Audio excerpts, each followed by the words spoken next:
Welcome back to the Backlog podcast, a podcast that is paradoxically ruining itself every time that a new game is released, meaning we are screwed until the game industry crashes again. Don't count on it, it's not going to happen. I'm once again your Especially with all the indie games. Yeah, it's not happening in this era. What are you, nuts? I'm once again joined by MGM, Cyborg Lucario, and Triforce of Doom. Say hi, guys. Sup? I haven't been here since episode 1 because the previous 2 games were too long and I have a job. You also passed the fuck out partway through the first one, to be fair. Yeah, You were sick. I need JRPGs need to hook me, and that one was starting to feel kind of too weird for me once I started getting too in the weeds about everything. Plus, I don't know if you played Trigger, so I don't know if that would. Oh, I finished Trigger. I love Trigger. Yeah, it's probably a good thing then, because we had someone who didn't play Trigger play Cross, and that was a experience. Which version was that again? That was Lewis, I believe. He hadn't played Cross. He hadn't played Trigger at all. Which is very weird in hindsight. But yes, welcome back once again. It is time for this show, the show where we talk about video games for too long, because that's what every goddamn podcast does at some point in their life. And if they don't, they're cowards. And we did it right out of the womb. Yeah, we just made that the point. Brought to you by Cyborg Lucario, who said we're going to be playing Sonic Rush for the Nintendo DS, the 2005 Yeah, that's right.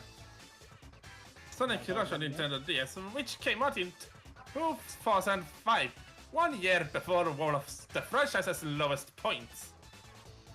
True. True. Very true. Oh.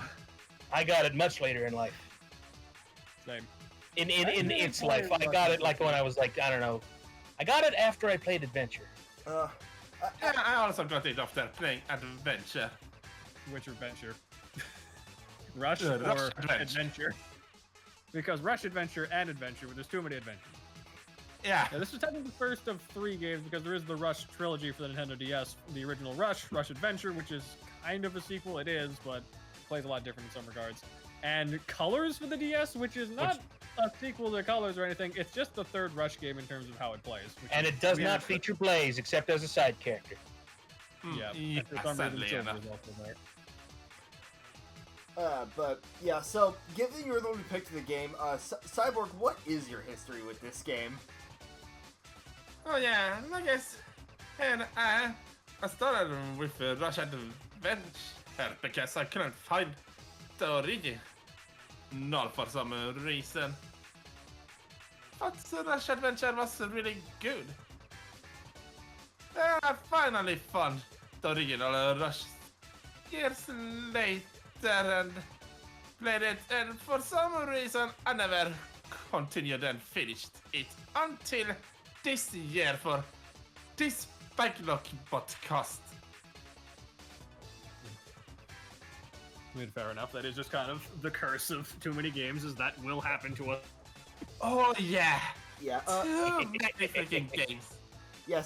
So for me, yeah. So by the time this goes up, those who follow me will know I actually recorded this run of the game for my Let's Play channel, but where I went into some of the details of my history with the game. But basically, like, I learned about the game somewhere in my Sonic history because I got my Sonic start with Adventure 2 in general. But with Sonic Rush for me, I fell in love with it pretty much immediately. Naganuma being the composer did not hurt. Yep. But That is point in its favor.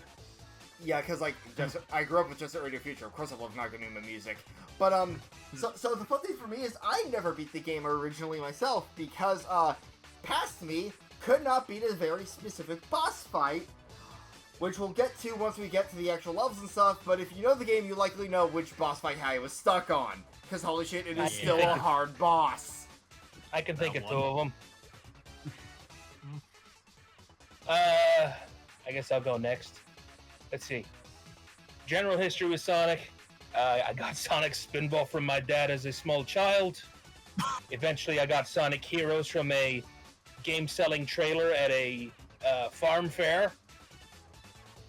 I got it on GameCube, played it on the Wii, and then at some point on a Black Friday, I got Sonic Rush Adventure, played that. All of this stuff is extremely out of context. I had no wider idea of what Sonic was. I just played any random game I found. And then, at some point, I think I got Sonic Rush 1 off of eBay several years later once I realized it existed. I don't know why. Just the statement of my first Sonic game was Sonic Spinball because Yeah, my dad gave it to me is just perfectly in character for you. I know. My brain is still stuck on that part of the anecdote. Like, wait a minute. Hey, look, you know my love of twang. That is the reason why. I know you have. It is hard baked into my nostalgia. I love the twang. I know, but like, look, I played Spinball, but not through the Genesis. I just find it hilarious that is your first Sonic game. It's like, yeah, that checks out. Like, I first learned of Spinball via the Mega Collection on GameCube, so hearing That's how I played it. So hearing that be someone's first Sonic game is just like, God, that was a wild introduction. Yeah, Indeed. Yeah, no, it's hand-me-downs from parents is an interesting way to get games. Yep. Yeah. Yeah. I would say in terms of my experience with the series, I've played a lot of games across the series. I started with SA2 Battle and Adventure DX for the GameCube and just kind of kept going from there. I actually don't remember how I got the Rush series specifically. Rush Adventure, I saw it in magazines at one point, and I don't remember when I got it. But I got Adventure first, then went backwards and got Rush. Still haven't gotten Colors for the DS. At some point I will. But yeah, I played Adventure first like Cyborg, and I played Rush soon after because I was like, well, might as well keep looking for it, and I just scouted my retro shops until they eventually popped up. Okay, it is wild how, like, I'm the only one here who hasn't played Rush Adventure, actually, because I have Rush Adventure on my 2DS. It's just, I wanted to wait till I actually beat Rush 1. Yes, the next episode of the podcast now. Oh, yes, I should mention, just for further context, I have Rush Adventure on my DS. All of my DSs are out of battery, and I didn't feel like plugging anything in. So I had my brother throw something together on my Steam Deck, and now I can just run DS emulation on that. And thankfully, it does have a touch screen, so I was able to do the bonus levels. Yeah, that works.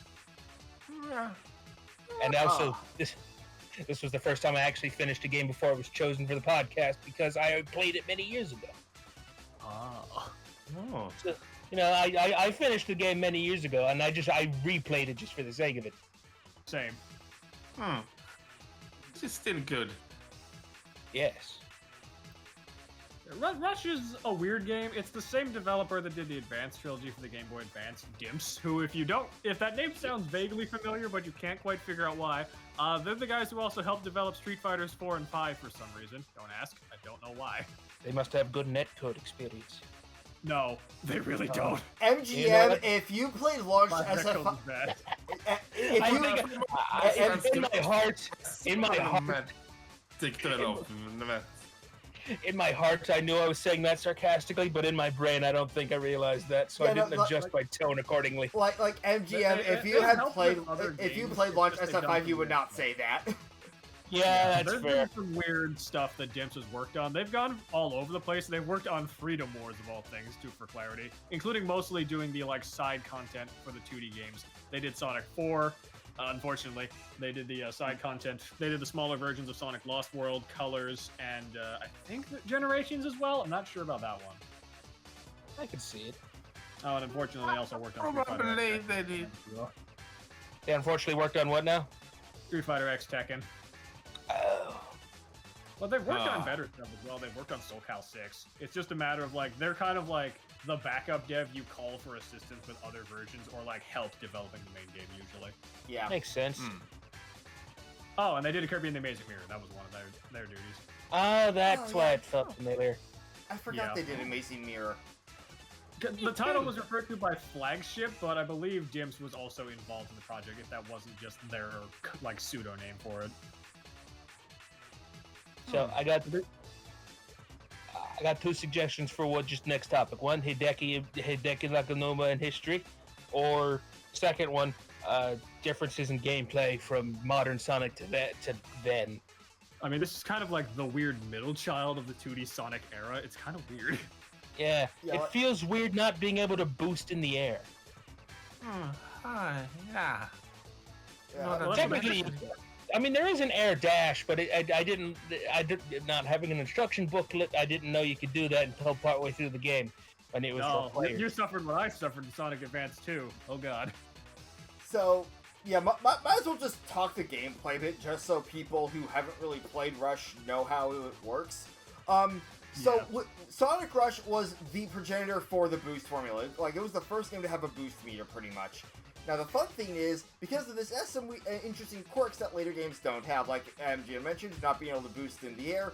But also, the way you gain boost meter is a little different from the other games. Because, like, in some games you could get boost meter from, like, collecting rings and stuff. Here, it's just killing enemies and doing tricks, which, for me, is so goddamn satisfying.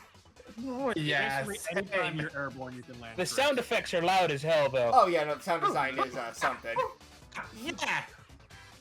Now, on the note of those tricks, I will say this from my playthrough that I immediately noticed is, like, so, the two playable characters, Sonic and, at the time, new character, Blaze the Cat, who's one of my favorite Sonic characters, to no one's surprise. Later sacrificed to the gods should get a spin-off. for Sonic 06.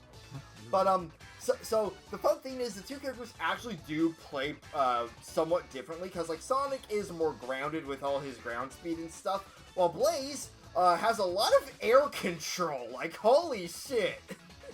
Jet boots and a super high double jump. Not jet boots. That's just her using her fire powers to create fire jets. Well, yeah, okay, fire jets on her boots. The boots themselves are not jets, that's Shadow's thing. Yeah. Yes. Yeah. Because, yeah, like... She can hover in the air slightly.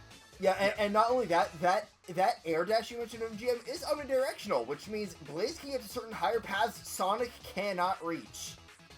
Yep. Though Sonic does have a slightly smaller double jump. It's just, he can't reach some.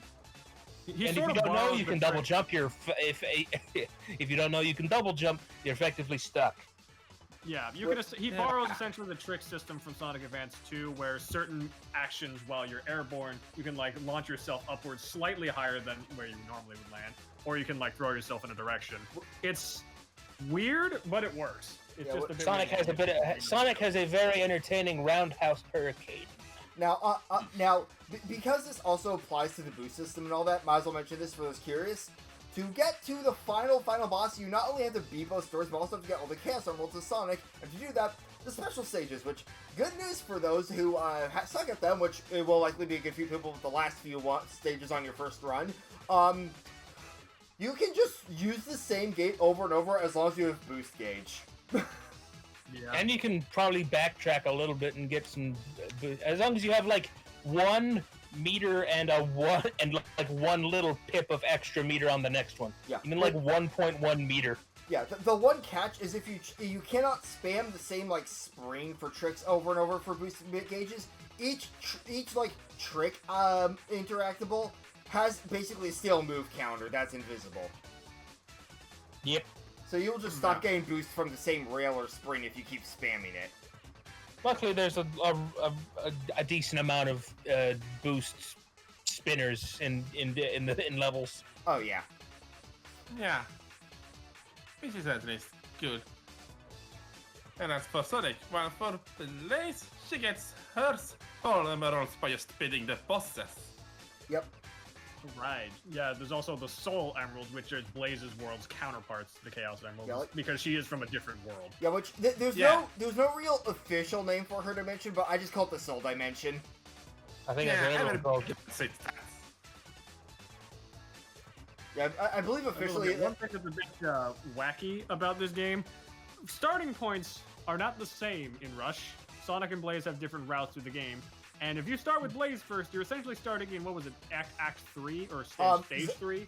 Zone 4, actually, but That's what it was. Zone 4 of the game, and you might not be prepared for that at first. But also, you can't you can't actually, like, start with Blaze. I believe you do have to beat Leaf Storm with Sonic to unlock Blaze.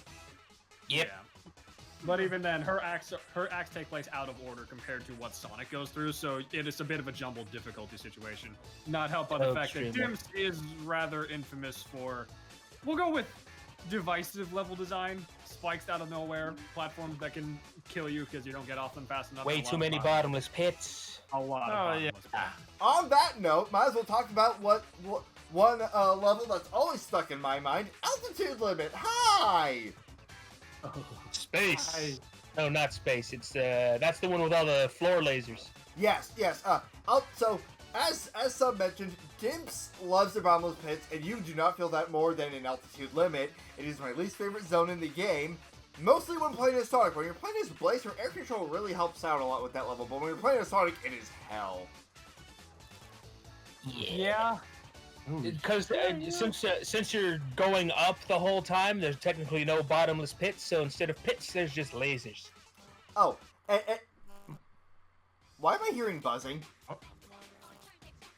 I think that's Sub. I'm not sure where the buzzing is coming from, actually, to be honest. Huh. But, well, that's gonna be fun for editing, but, But, so, on the note of Altitude Limit and its pits, I have one very dumb death that was even the result of a fucking game over for me, where, Jesus Christ, that's distracting. Holy shit. Sub, it's getting worse. You might want to check your microphone. Give me a second. Unplug and We'll be right replug. back.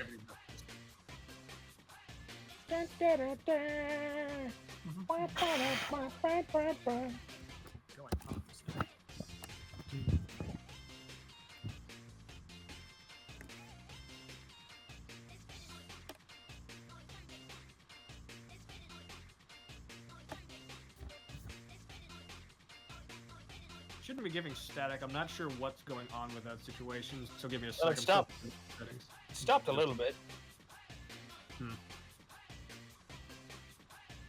I'm not hearing anymore.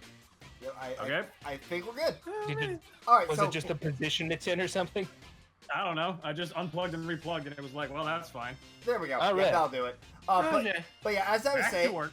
As I was saying before all that happened, one really fucking dumb death Altitude Limit gave me as Sonic was, I'm just going through, trying to collect the rings for an extra life because I was on my last life.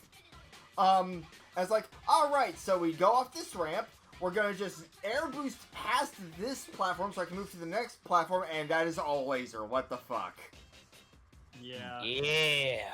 Some of the stages are mean in Rush. Like, Which, I have that territory. I have that death on recording and on my YouTube channel, so that's fun. That'll be It's not fun to as bad watch. as, like advanced disease level design can get, but it can be rough in some spots. Yeah, like, I love the game. It is not perfect. No. Yeah. Not perfect, but still fun. I will think my admit, total one- amount of game overs was 4, and most, or maybe more, I lost count after 4. I got like 2 on the normal things, and then I think I got a few game overs on the photo bus. Since I had already beaten the game, I just kind of ran through the stages again, so I had 9 lives by default. I don't recall getting a game over, but I got close. Yeah. So I will admit, one thing that this game did remind me of, the DS era's, we'll go with, gimmick of 2D games with 3D models. And depending on how much you like those, they either look great and charming, or wow, this game is aged visually. The good news is this one's pretty decent. The robot bosses are a little polygonal, but honestly, they still look pretty good. The bosses look fine. I just am a little weirded out seeing Sonic and Blaze's models moving at all points like this, especially compared to 3D almost sprites for like the egg ponds and such. It looks weird. I don't know. I like that they dance. Its results great. I mean, the dance is nice, but it wasn't. It's more so just it feels weird going from like the Advanced trilogy to this game. All right, so I think we should probably talk about the bosses. Yeah.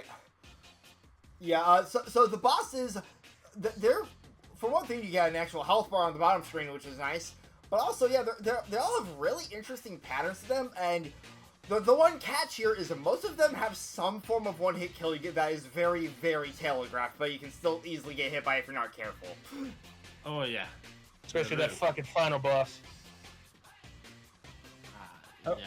I will admit, one of the issues with the bosses, though, is that a lot of them, they don't really have openings for a while, so you just start doing a lot of the waiting games. Some do have, like, sporadic instances where you can just hit them out of the blue. But a lot of the time it is a waiting game. Oh yeah, That's- probably my favorite boss with the whole, like, being able to hit them frequently is Egg Libra, the casino boss. The casino boss is fun. That is that's the carnival ride, isn't it? Yeah. Egg Libra, I know these names because I was looking them up for my Let's Play so I could just say what their names were.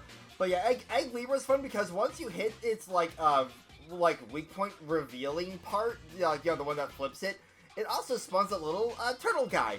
And if you jump with the turtle guy, it's a spring, so you can just immediately hit the weak point again. Yep. Belly's in the air, yeah. It's so satisfying. I think probably the worst one might be the dung beetle one, because a lot of that is just waiting. And sometimes he'll be like, oh god, nope, and just jumps over it. You gotta send it up the loop to get him. Like, yeah, it's a wait. That was a bit of a wait game boss, but I do just love the fact that you hit it with its own weapon. Like, Eggman, you are not smart. I mean, that is just an established fact. 300 IQ, not common sense. Someone said those who brag about their high EQ aren't really that intelligent. High intelligence, not high wisdom. Yeah. Now there are on the note of the bosses, two normal bosses of note are the last two of the normal campaign, because there's also the true final boss, but we'll probably talk about him later. Yeah. The Villanova boss fight, which is the rival fight, and Egg King. So the rival fight's really the rival fight's probably the high point of the game for me. Oh, yeah. The final boss. Yeah, the rival fight's really fun. I just wish it was easier to avoid Sonic's tornado attack. Yeah. He fucking moves fast. He can do it's in the fucking name. Like, the tricky part with that tornado attack is because it's a tornado, it sucks you in, but during boss fights, you don't have boss meter. You don't have boost meter. Yeah. You especially don't have boss meter because you're not a boss. Ha ha! Fun misspeaking. Anywho, Also, that fucking final quick time event hurt my damn hand. Oh, yeah, no, but that button mash is hell that first time. I have a technique for it now, which is both of my index fingers, but it is brutal. I usually just put it down on a flat surface and just use both my pointer fingers and go crazy. Yeah. That's a good story. It's hard for me to tell though, because sometimes I mash so fast it doesn't pick them up anymore, so I'm doing technically half speed. I also question, were you supposed to do it simultaneously or one after the other? Alternate. You alternate. Okay, that's what I went with, but I stopped and was like, I gotta make sure this is right. But yeah, no, it's the same QTE as the as Altitude Limits boss's wind attack, so. Yep. Just harder. But you know, the big boss most people who played the game will know is fucking Egg King in Final Zone. Good lord. Fuck that double fist attack. He hangs on it for way too long. That's the point. It makes me... Yes, but it makes me... I run across the stage like 3 times and he hasn't pushed down on it yet, and then he catches me off guard. Like, MGM, it's really the same as it's basically the same as why am I spacing on the zone name? Huge Crisis's boss's insta kill attack, which it does a big wind up to try to fake you out, then it slams you. That's the big thing with that one. No, for me with that King, it's most of the final phase stuff, but especially the lasers and the electric gates. Fuck the electric gates. Fuck them. Yeah.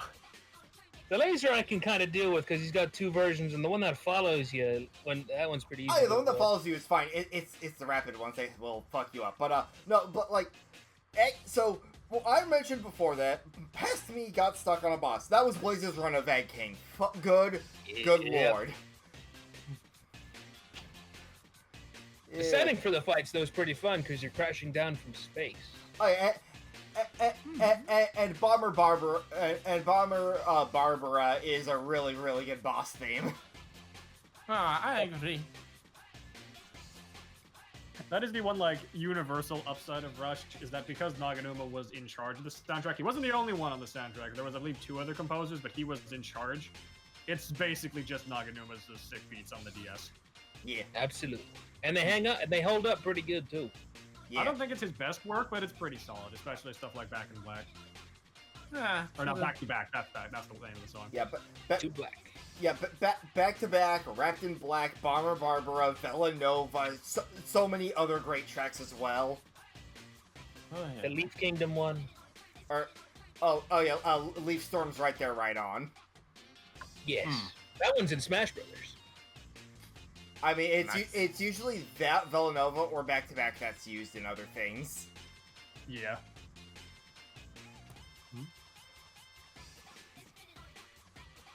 One of my personal favorites is actually JJ Rocket, Huge Crisis' song.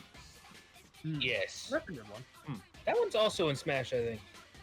I don't think JJ I Rocket's mean, in Smash. Sonic music in Smash is just a normal thing. Let's be It was real. in something. I can't remember what, though.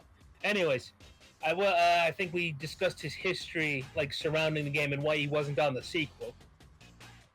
In text, anyway. He was busy working on Yakuza.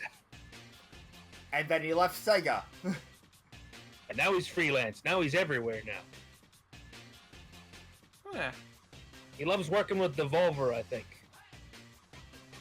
I mean, he's also in 2 of the games by Team Reptile, the guys behind Bomb Rush, Cyberpunk, and Lethal League. thank you. Brain was being done with names.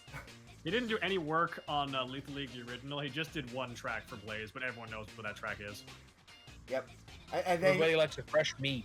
and then he did a few tracks for Bomb Rush, Cyberpunk as well. The Jet Set successor. So fun enough, he actually was working on a couple of Sega IPs for quite a while. He worked stuff for Persona 3, Dancing in Moonlight specifically, Yeah, and he actually contributed a couple of tracks to Monkey Ball. Yeah, he remixed one of the daytime themes for Persona 3 for the rhythm game. When the moon's reaching out stars, it looks like. Yeah, He did the when the moon reaches out for the stars. Yeah. The moon hits your eye like a big pizza pie. No. There's no more. He's also worked on a couple racing games for sound effects as well, which makes sense given his history. Sega Rally, Daytona, and most recently, what was that? Sega Rally 2006, that's the one. Because that was actually around the time of Future. Because I know Sega Rally and Jet Set Radio Future were bundled together at one point. Unless I'm thinking of a different game. It was Sega GT and Jet Set Radio. That's the one. Yeah, it's Sega something. Yeah, They make a lot of games for Sega. I know this because that's how I played Jet Set Radio Future. I have the standalone copy. I also believe in the conspiracy that he has worked with Siva Gunner. That's a conspiracy. Yes, I believe in it. Good for you. Next point of contention. We kind of glanced over it, but we didn't mention much of it. Anything to say about the story? Because it's kind of normal for Sonic game standards. Eggman's being a dick, go stop him. Like, overall story is yeah, pretty basic and all, but like the fact that it's 2 Eggmen and also you get Blaze's character development makes me like this story a lot. It's really... It's good enough. What's insane is that freaking Eggman Nega isn't even like a from her universe, as clarified in Sonic Rivals. No, on that was a PSP. goddamn retcon, Yeah, they retconned and him it out is of one not I do being not a local. believe in. I mean, let's not You forget. don't this is think the you don't same think he's series that tried to Eggman's retcon descended from the Blaze far in future? No! Fuck that. There's a reason why no one gives a shit about 06's plot, because it's like, first it negates itself out of existence, which doesn't make any sense. And then it's like, oh no, Blaze is from the future. She's not from the alternate dimension. What are you talking about? Also, she's dead now. Cope. Well, see, if Eggman Nega is from the future, shouldn't we have seen him? She's dead. Look, to me, Blaze will always be the princess of the Soul Dimension, and Eggman Nega is her archenemy. That is my... Like, fuck the retcons. Plus, she's been yeah. in multiple games with the Soul FM. Dimension established, so get fucked 06.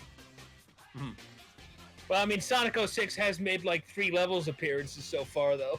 It's Sonic Yeah, 3 Generations. levels, not multiple games. All right. And no one cares about Anyways. rivals. So how about that final boss? It's true. Nobody does care about rivals. Because we didn't really mention how the special stages function. I actually did not participate in them for this playthrough because, one, I didn't have to. I already had all the emeralds and such, and I didn't want to again. So given the fact that I was doing a fresh file for Let's Play purposes, yeah, no, the special stages are fun. The later ones can be hard, especially in the first playthrough. I kind of destroyed them on this run. Important I question. didn't, Did you I have died. life again, or is it something different? Huh? I failed several times in the later ones. Yeah, same. I also died on later on several times. What was your question, Sub? I did not hear you. Was it the half pipe, or were we dealing with something Oh, different? no, it was the this half time? pipe, just touchscreen style. No. God. Well, touchscreen is fine, I guess. Yeah, and here's the fun part with those, by the way. One great trick that you can use if you get good at it, Sonic just snaps to where you tap. I think in the later stages they kind of require you to do that. Somewhat. That explains a lot. But yeah, no, like first run, those last few will kick your ass. But for me, who knew what I was getting into, I kind of destroyed. I think I only had to redo like one special stage. I mean, Of course, since I did mine on the Steam Deck, I don't have a stylus for that, so I had to use my finger, and that's probably why I didn't do too much. I'm a stylus guy. Probably, if you're going to play it on not a DS, probably just play it on a computer with a mouse. That helps.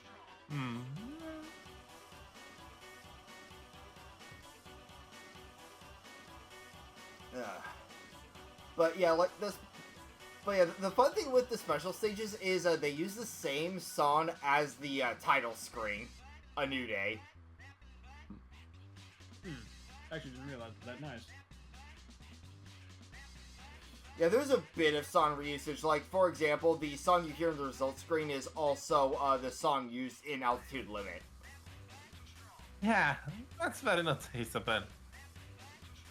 Yeah, the result screens in general actually like to do some remixing. Like the boss result screen is a mixture of both the general boss and Villanova. I believe it was either that or Villanova and Bomber Barbara, or no, I think Bomber Barbara was just used for Egg King's results. I think it's the fun case of the game over screen being the true final boss theme. Yep. Yeah, that's actually kind of cheeky. I like that. Mm-hmm. Yes. Yeah, mentioned before, Blaze gets her emeralds through plot, Sonic gets his through bonuses as is usual. And once you have once you have all 14, you unlock the extra zone, as it's called. The extra stuff. You go to the seams between dimensions and you defeat a two-headed robot. And you fight the egg salamander, as it's called. Which is kind of fitting, considering salamanders are associated with fire. But yeah, I mean, I guess that makes sense.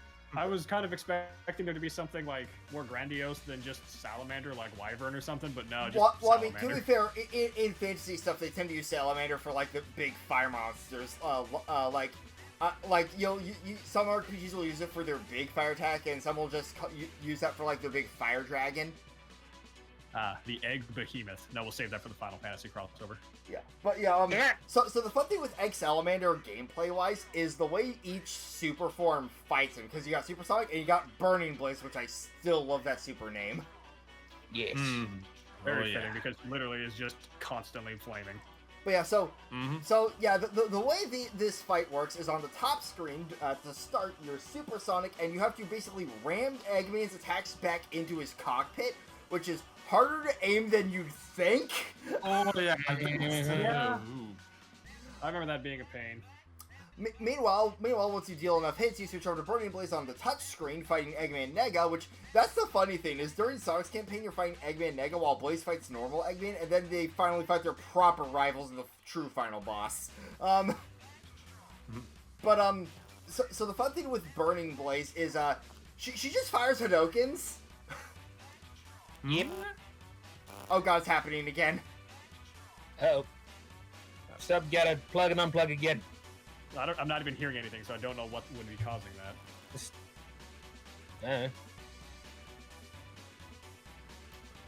I think it's just like an internal like discharge going on inside your microphone or something.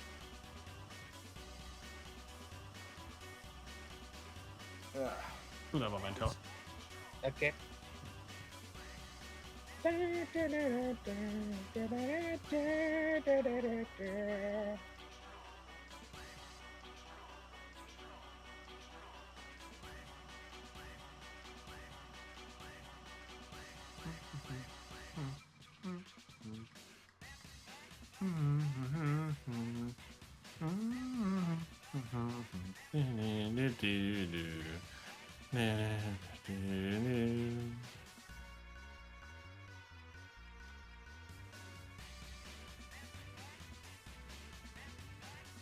If the computer explodes, I blame someone else, not me. I don't know why it's doing this. But yeah, so the X Elevator's a really fun fight, just because Sonic's phases are so hard for me to hit the cockpit sometimes. It took me like 8 goddamn minutes. Oh. Yeah. Yeah. At least there's plenty of rings, so you don't die of ring dehydration. Oh yeah, no, I never felt pressured by the time limit or anything, but God, it did take me a while. It's sort of a running trend with GIMP specifically in that their final bosses, a lot of them are either chase bosses or runaway bosses, especially in Advance 2. And some of them are just a pain in the ass because you've got to line up that goddamn shot. Like lining up the Hadokens with Blaze, that wasn't too bad. It's just a matter of getting used to how long her delay is. Sonic was just like, oh, I need to flash this into the cockpit. Can these attacks stop stopping right above me? No. Oh. It's like the Time Eater boss fight. It just sometimes is like, no, not yet. Which is annoying. Always has been. True.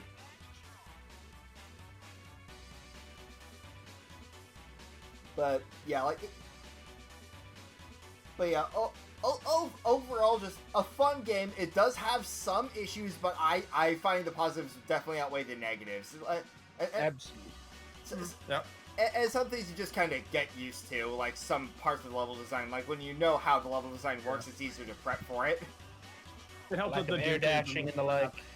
The Dimp's isms are not the worst in this game. There's some issues with it, but the boost system makes it more enjoyable. Like for me, most of it is concentrated into altitude limit. That is where most of it is. Yeah. Yeah. Usually it just festers around that area, but most of the game is fun. I enjoyed the revisit to Rush. It's not my favorite of the 2D Sonics, but there could be worse. Yep. And I think a couple of us were so overcome by nostalgia, we did actually start replaying Sonic Rush Adventure. No, I did not actually. I will start it eventually. I Seriously. considered, I considered, but I'm supposed to be playing Okami again right now, so my DS is occupied. Fair enough. No. Let's talk. How did you think about things? This is your game, after all. I thought it was good. I didn't like Rush Adventure better, but Rush is still very good despite its flaws. At some point, we all need to just play DS and see how that one stacks up, because I hear that one's the best Rush game. Yeah. Whether that's because it has less dimpisms, or it's just because it's pretty because it's Sonic Colors, we'll find out one day. The interesting thing with Colors DS is how it has some wisps unique to that version. True, it's got 2 of them, I think, Fire and Void? It's Burst and Void. Burst and Void. It's a fire-shaped wisp, that's why I think of it like that. Which, they actually brought Burst back for, Generations 3DS when you're going through that color stage. Yeah, because Gen 3 is also a wildly different game from Generations. Especially with all the bosses being different. I mean, no, all the stages and bosses are wildly different. The only stage that's the same is Green Hill. Of course. Because of course it is. Something I do find funny is that they brought BioLizard back for the console of Sonic X Shadow. I mean, it makes sense.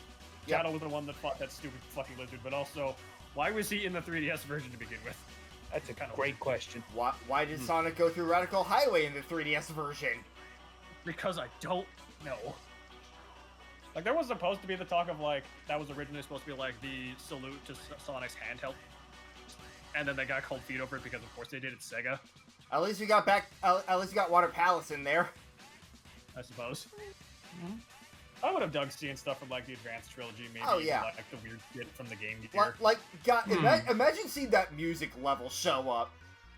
Oh my god. Music Park on 3DS would be great. Music Planet. Fuck, now I just want to replay Advanced 2 again, thanks for that. But yeah, so I think that's everything we wanted to talk about with Rush overall. Yep. Yeah, I can't think of anything more. It's a shorter game, so it helps to have a shorter episode of this. This is easily this might actually be a longer episode than Astral Chain might have been. Mostly because unlike most of us just being new platinum game. This is a series most of us are actually relatively passionate about. Yeah. That's it fair. helped. We also went off topic for a couple things as well. Also that. Oh, yeah. Oh, the rains have come finally. Again. But yeah, since we are done here, that means Cyborg's game has been marked off, which also means the one person here who hasn't gotten a game picked gets to pick the next game that we're doing, which falls on MGM. It would have fallen on Arrow Dragon, but he's not here because he didn't want to play Sonic Rush. All right. Yes, sadly. So what's the game? Because I see two of them. I'm actually kind of shocked that one of them is here because I thought for sure you'd already either beaten that one. Or I believe I clarified way before while we were playing this. One of them is for I want everyone else to play, and one is I need to play. Interesting. Because I think I know which one you've already played, but one of them I'm also still surprised to see is here. I am unfortunately in the middle of Death Stranding, so I will not be choosing Dead Rising. I want everyone else here to play Live Alive. Which one? I have the original Famicom, Super Famicom version. I hope Well, you're the talking about remake anyway. Yeah. Yeah, I'm down to replay that I mean, hey, game. if Cyborg played the original, that'd be a great comparison for to play the remake. I mean, if someone wants to play the original, they can. It's a wildly different game in many regards, but it is still the original from the remake, so most of it will be intact. It's just going to have some differences. So yeah, that's gonna be a fun one to replay. Yeah. I'm not sure if everyone here has already played Live Alive, but it'll be interesting to find out if anyone else who wishes to join us for next time hasn't, so that'll be an adventure. Yep. Yes. Yeah. It's already still fairly fresh in my memory, so I won't be replaying it, but I will be hosting everything. I will just be hosting discussion because I memorized this game back to front, and so badly I fucking made my own storyline. I'm aware. You have a lot to talk about with this game, which will be interesting to chat about. If anyone else has anything else to talk about with Sonic Rush, speak now or hold your prayers. I mean, I feel like we've said everything we wanted to say. Just trying to make sure we didn't gloss over anything else. No, we didn't. Everyone's hope. Blaze is one of the best Sonic characters. She needs a spin-off game on her own. Yeah. Maybe one day. Blaze a spin-off game. Maybe one day. God, I hope. Let's fully retcon the whole storyline of 6 out of existence. Give us good. It already Give us was that retconned. lore. It No, but retconned give us the itself. lore. Fill in the empty space. That's what Rush Adventure were her lore. Yeah. Fill up more of the empty space. I don't know. I think he just wants things that he can ramble about with Rush. Yeah, that too. I love rambling. With all that Also, said, though, that, that's covered Oh, us, wait. and- Favorite final boss. Favorite boss of the game. Probably versus Blaze, like just the rival fight. The rival fight. Yeah, same. The rival fight. I mean, I feel like I should have expected that. I was going to say the Dung Beetle just because I enjoy that Eggman learns halfway through the fight how to avoid the thing and then you fuck him up. You say halfway through. Good. During my Blaze run, he waited until like he was 2 hits away from death. To start We never jumping over the shared Eggman ball, with that the is hilarious. Intelligence, that's all then. Common sense, none. Well, with all that said, that looks like that's everything for us. So we will see you guys next time with Live Alive, the RPG from the 90s that was remade and brought to us in 2023. See you guys then. Also, make sure to note down your play order. I want to know what everyone's order went.